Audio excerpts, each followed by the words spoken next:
Oi, pessoal, tudo bem com vocês? Hoje nós vamos discutir o método de dimensionamento dos condutores das nossas instalações, chamado método da capacidade de corrente, ou também conhecido como método da ampacidade. Vamos ver do que se trata? Então, pessoal, hoje nós vamos fazer o dimensionamento dos nossos circuitos, ou seja, da fase, do neutro, da proteção e do retorno. E o método da ampacidade é bastante simples. Ele está colocado na norma NBR 5410. E esse método é determinado por meio de tabelas. A tabela principal em que esse método se baseia é essa daqui que você está vendo. O condutor de fase é o objetivo desse método. O neutro e a proteção, eles são dados por duas tabelas respectivas na norma NBR 5410. Essa daqui é a tabela do neutro e essa aqui é a tabela da proteção. Você repara bem, as duas são baseadas no quê? Na seção da fase. Para isso, nós precisamos de uma certa quantidade de informações. A primeira delas é o metal que nós vamos utilizar, se vai ser cobre ou se vai ser alumínio, tudo bem? E para saber se nós vamos escolher um ou outro, basta lembrar que o cobre é aplicado a todos os tipos de instalações, então quase sempre nós vamos escolher o cobre, mas também tem o alumínio, que tem essas condições aqui em que ele pode ser aplicado, e se economicamente nós percebermos que é mais viável utilizar o alumínio que o cobre, desde que todas as condições necessárias para utilizá-lo sejam atendidas, nós podemos utilizá-lo. Então, primeira coisa, determinar o tipo de metal, cobre ou alumínio. O segundo aspecto que nós temos que determinar é o tipo de isolação. A norma trata basicamente de dois tipos diferentes de isolação. O primeiro é o PVC, que é um tipo de plástico resinado, que é o mais comum que se utiliza por aí. E o segundo é o EPR e XLPE, que na verdade são borrachas reticuladas. Os dois fazem bem vários tipos de coisa, como por exemplo, são resistentes à água, não são bons propagantes de chama, porém tem algumas diferenças entre eles. A principal, que na verdade é a principal preocupação deste método, é sobre a resistência desses materiais ao calor. Os reticulados, como o EPR e o XLPE, aliás, reticulado quer dizer em formato de rede, pensa numa rede de pescador, aquilo é um formato reticulado, tudo bem? E esse formato, né, molecular confere a eles uma melhor adaptação ao calor. Portanto, eles suportam variações maiores de temperatura. Além disso, quando eles são queimados, por exemplo, quando está passando uma corrente muito alta no condutor, eles não derretem, eles carbonizam, o que é uma vantagem, porque na verdade, não é? Se eles carbonizam, eles ficam lá e de certa maneira dificulta que o condutor fique nu. Já o PVC, ele é mais usado porque ele é bem mais barato. No entanto, ele não é tão bom assim com variações de temperatura. Então ele suporta temperaturas menores do que os reticulados e ele tem um problema que ele derrete. Ele escorre quando passa uma temperatura muito alta por ele. Então é mais fácil do condutor ficar nu com o PVC do que com os outros. No entanto, se nós formos tratar de circuitos terminais, que têm correntes relativamente baixas, trabalham com tensões pequenas, os dois vão funcionar muito bem. E aí não tem porquê, por exemplo, você não escolher o de PVC, que é bem mais barato. A diferença mesmo aparece quando nós trabalhamos com tensões muito altas, já que a rigidez dielétrica deles é bastante diferente. A rigidez do PVC ela é bem menor. E a gente costuma trabalhar com PVC em até 10 kV, por exemplo. Já os reticulados têm uma rigidez elétrica bem maior que o PVC e eles são bons para a gente trabalhar em média e alta tensão. Por exemplo, se o seu ramal de entrada é em média tensão, por exemplo, então o ideal seria você utilizar, né, condutores de EPR e de LPE. De toda maneira, fica a cargo do projetista escolher um ou outro quando os dois se aplicam igualmente. Tudo bem? E bom, é fundamental que nós saibamos o tipo de metal e o tipo de isolação, porque a norma NBR 5410 oferece diferentes tabelas para diferentes metais e diferentes isolações, como você pode ver aí na tela. Tem a tabela do PVC com o cobre, com o alumínio, e tem as tabelas do EPR, XLPE com o cobre e com o alumínio. Portanto, para a gente escolher qual tabela a gente vai usar, então é importante que a gente saiba logo de cara esses dois fatores, tipo de metal e tipo de isolação.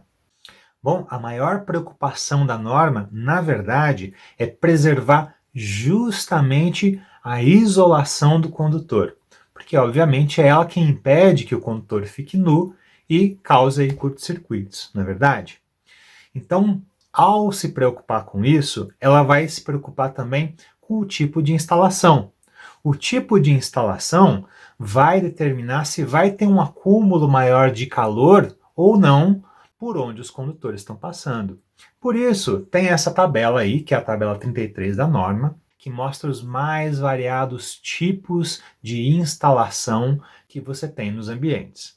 Então, o próximo passo é determinar o tipo de instalação que você, projetista, vai submeter o seu circuito. E como você vê aqui na tabela, ele é a primeira informação que você precisa, uma vez que você determinou qual tabela você vai trabalhar. Logo em seguida, a tabela pede para a gente determinar o número de condutores carregados. Que diabo é isso? Né? É simples. Olha só. O número de condutores carregados são simplesmente os condutores que, em condições normais de funcionamento do circuito, conduzem energia elétrica. Ou seja, basicamente são as fases e o neutro. Aí a proteção não atua normalmente, correto? Se tudo estiver indo bem, não passa corrente pela proteção. Logo, ela não é considerada um condutor carregado. Então, só as fases e o neutro. A última informação que nós precisamos é a corrente de projeto da carga que nós vamos ligar. Isso porque essa parte que você está vendo aqui agora, ela é justamente a capacidade máxima de corrente permitida para cada um dos condutores de seções nominais diferentes. Olha que interessante. Isso quer dizer que dependendo de como o seu circuito é instalado, os seus condutores são instalados, para a mesma seção nominal é permitido a ele uma quantidade de corrente diferente, tudo bem? Maior ou menor. Mas por que isso? É a mesma seção nominal e o mesmo material, por exemplo, é o mesmo fio de cobre de 2,5, por que eu vou deixar mais ou menos? Não é tudo igual? Então, lembra que a preocupação da norma é sobre o aquecimento? Tá? Se o seu condutor tiver ao ar livre, por exemplo, o calor que é gerado nele com a passagem da corrente é facilmente dispersado para o ambiente, e aí ele esquenta pouco, não é verdade? No entanto, se ele estiver dentro de um duto fechado, como por exemplo um eletroduto dentro da parede, aí o calor que é emanado pelo condutor se acumula no ambiente, e o ambiente dele agora é dentro do eletroduto, não é verdade? Então o calor ali se acumula, e se eu tiver muitos condutores passando no mesmo eletroduto, aquele calor se acumula tanto que na verdade pode chegar a ser danoso. Então é por isso que a norma se preocupa com o calor gerado excessivamente pelos condutores e aí permite uma maior capacidade de corrente dependendo de como ele é instalado. E é isso. Por isso que é importante determinar o método de instalação, tudo bem? E o número de condutores carregados, ou seja, o número de condutores que vão estar gerando calor para o ambiente. Tudo bem? E aí, ficou simples. Uma vez que nós tenhamos a corrente de projeto, então basta selecionar o valor imediatamente superior ao valor da corrente de projeto da nossa carga. E a gente tem então a nossa seção nominal bem definida. E é isso. Ainda assim, tem mais um detalhezinho pequeno, tudo bem? Você se lembra então que a norma se preocupa demais com o aquecimento, porque é o aquecimento que faz com que a isolação se deteriore, não é verdade? Então, por isso, existem algumas situações que nós vamos ter que fazer uma correção nessa corrente de projeto que a gente acabou de calcular. Imagina, por exemplo, um chão de fábrica aí de uma empresa de fundição, por exemplo. Imagina a temperatura escaldante que não é lá dentro, não é verdade? E aí os condutores que estiverem nesse ambiente vão estar o quê? Sofrendo a degradação por meio dessa temperatura extra, não é? Então por isso que nós vamos ter o fator de correção por temperatura, que é esse que está aparecendo para você aí na tela. Essa tabelinha vai ajudar a gente a escolher um fator para corrigir a nossa corrente de projeto. O segundo fator que nós temos a considerar é o fator de agrupamento. O que é isso? Num mesmo eletroduto, pode acontecer de ficarem agrupados muitos circuitos. Estou falando de condutores, não, estou falando de circuitos, tá? O circuito é um conjunto de condutores. Por exemplo, circuito de tomada, fase, neutro, proteção. Isso é um circuito. E aí, esses vários circuitos vão ter vários condutores carregados que vão estar gerando calor e esse calor vai estar se acumulando ali dentro do eletroduto, por exemplo. Não é verdade? Então, por causa desse calor extra gerado pelos condutores, nós temos que nos preocupar com a isolação do nosso condutor e por causa disso nós temos então agora o fator de correção por agrupamento, que é dado por essa tabela que você pode perceber que é em função da quantidade de circuitos, não de condutores, de circuitos. Tudo bem? Então, no final das contas, nós temos que corrigir a nossa corrente de projeto. A corrente de projeto corrigida é a corrente de projeto dividida por esses fatores de correção. Ué, você está me dizendo que a corrente que vai passar pelo circuito vai ser diferente por causa da temperatura e do agrupamento? Não, não, não. Não é isso. A corrente de projeto que vai de fato passar pelos condutores é a que você calculou, tudo bem? O que a norma pede é que você faça só esse ajuste para determinar o condutor, a seção nominal dele. E é só isso, tá? Vamos fazer uns exemplos então para fixar o conhecimento? Bom, pessoal, o nosso primeiro exemplo é justamente um chuveiro, porque normalmente os chuveiros aí são um debate aí entre os eletricistas qual condutor usar, não é verdade? Então vamos usar um chuveiro com uma potência comum encontrada aí no mercado e é isso que nós temos. Vamos determinar tudo. Primeiro lugar, tipo de metal, cobre ou alumínio? Como você já sabe, o alumínio tem certas restrições. E no caso, o alumínio não vai atender às nossas especificações. Então, necessariamente, a gente vai usar cobre para o chuveiro. Segundo lugar, qual é o tipo de isolação?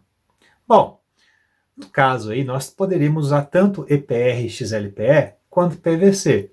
No caso aí, tanto faz, porque a seção nominal vai ficar entre as primeiras aí que existem, tá? Então, no fundo, nesse caso, em que é uma tensão baixa, nós vamos ficar com a opção mais barata, que no caso é o PVC. Então, cobre com PVC, nós já sabemos só de olhar para a situação. Terceira coisa, o tipo de instalação, tudo bem? Então, é uma questão de olhar o que está acontecendo no ambiente. Normalmente, o chuveiro é instalado como? Bom, normalmente o chuveiro é instalado diretamente na parede e os condutores que o alimentam chegam por dentro da parede, não é verdade? Essa situação é a situação aqui da tabela número 7, tudo bem? E isso vai dar para a gente esse código B1 que a gente vai usar na tabela do cobre com o PVC. Agora é uma questão de determinar quantos condutores carregados. É uma tensão aí de 220 volts. Poderia ser fase neutro, dependendo da região, ou fase-fase, dependendo da outra região, não é verdade? De toda maneira, esse chuveiro está sendo ligado por meio de apenas 2 condutores para dar aí a diferença de potencial. Fase neutro proteção, logo 2 condutores carregados, ou fase proteção, continuam sendo o quê? 2 condutores carregados. E por último, a corrente de projeto. Tudo bem?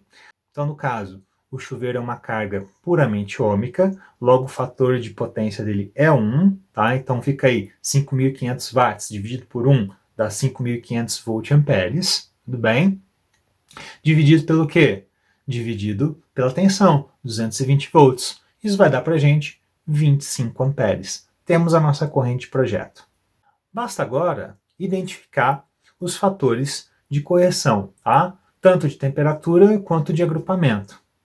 Só para usar o fator de correção por temperatura, vamos supor então que a temperatura do ambiente é de 35 graus Celsius, vai? Só para a gente mudar um pouquinho, tudo bem?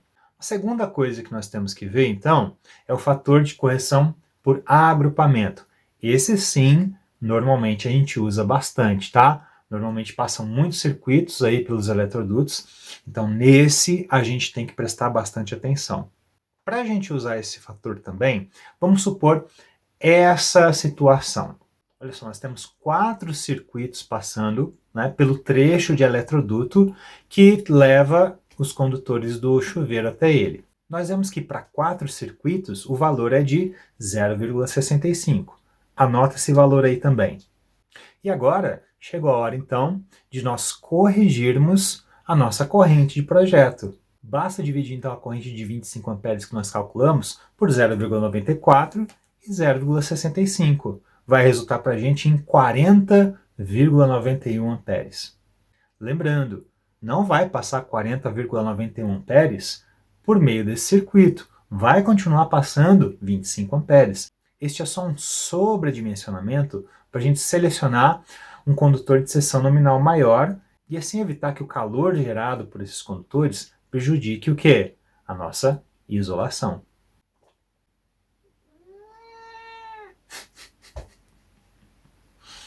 E aí nós temos, então, o resultado final. Na tabela do cobre com o PVC, nós temos, então, o método B1, com 2 condutores carregados. E aí o que a gente precisa fazer? Simplesmente procurar o valor imediatamente maior ao valor que nós dimensionamos, que é 40,91. Então nós vemos que o próximo valor é justamente o 41 amperes, que devolve para a gente uma seção nominal de 6 milímetros quadrados. E essa então é a seção nominal que nós precisamos comprar para fazer a instalação desse chuveiro. Então, tendo em mãos a fase, basta olhar nas duas tabelas para a gente poder determinar então qual que é a seção do neutro e da proteção. E é isso aí que está aparecendo para você. Só de curiosidade, se nós não tivéssemos usado o fator de correção por temperatura nem de agrupamento, o resultado seria esse daqui.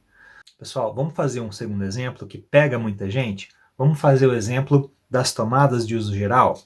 Como você sabe, nós temos 2 tipos de tomadas, a de 10 e a de 20 amperes, não é verdade? Então, a corrente de projeto dessas tomadas de uso geral já é dada para você de graça. Já está dizendo na própria tomada qual é a corrente de projeto dela, 10 ou 20 amperes. Agora vamos determinar o restante. Tipo de metal, cobre. Tipo de isolação, PVC, por exemplo. Você sabe que isso daí é uma escolha do projetista. Eu estou escolhendo PVC. Você pode escolher EPR depois para ver o que dá. Método de instalação. Normalmente as tomadas estão instaladas diretamente na parede e a alimentação delas vem por onde? Vem pela própria parede, não é isso? Número de condutores carregados. Bom, seja ela com 2 fases ou com uma fase e o neutro, de toda maneira são 2 condutores carregados, porque a gente nunca contabiliza o quê? A proteção. E vamos considerar que nós não vamos usar, nesse caso, o fator de correção por temperatura, nem o fator de correção por agrupamento. Então já temos aí tudo o que nós precisamos para determinar a seção nominal da fase. Vamos dar uma olhada? Se fosse para a tomada de 10 amperes, então o valor imediatamente superior é 11, o que nos dá uma seção nominal de 0,75. E se for para a tomada de 20 amperes, a gente vê que o valor imediatamente superior é 24, o que dá uma seção de 2,5. Então é isso, determinamos então 2,5 para de 20 amperes e 0,75 para de 10 amperes, é isso mesmo? Não, não é não, porque existe uma exigência na NBR 5410, que é essa daqui, olha só. Veja bem, a tabela 47 diz que para circuitos de força, e nisso está incluído os circuitos de TUGs, a seção mínima é de 2,5. Então, a pegadinha era, na tomada de 10 amperes, a seção de 0,75 que a gente calculou não pode ser usada. Por quê? Porque existe essa exigência de usar no mínimo 2,5. Então, seja para tomada de 10 ou de 20 amperes, independente de qualquer uma das duas, a seção mínima é de 2,5 milímetros quadrados. Beleza? Bom, pessoal, e é isso, tá? Você pode aplicar esse método para qualquer carga que você quiser. Pode ser, por exemplo, um motor de elevador. Ah, é uma carga trifásica. E daí? É só você calcular a corrente de projeto dele. O restante do método é igualzinho. No demais, eu espero que você tenha visto como o método é simples. A ideia é essa mesmo, que seja simples, tá? Que eu tenha te ajudado aí de alguma maneira, que você tenha sanado alguma dúvida e até a próxima. Obrigado. Tchau, tchau.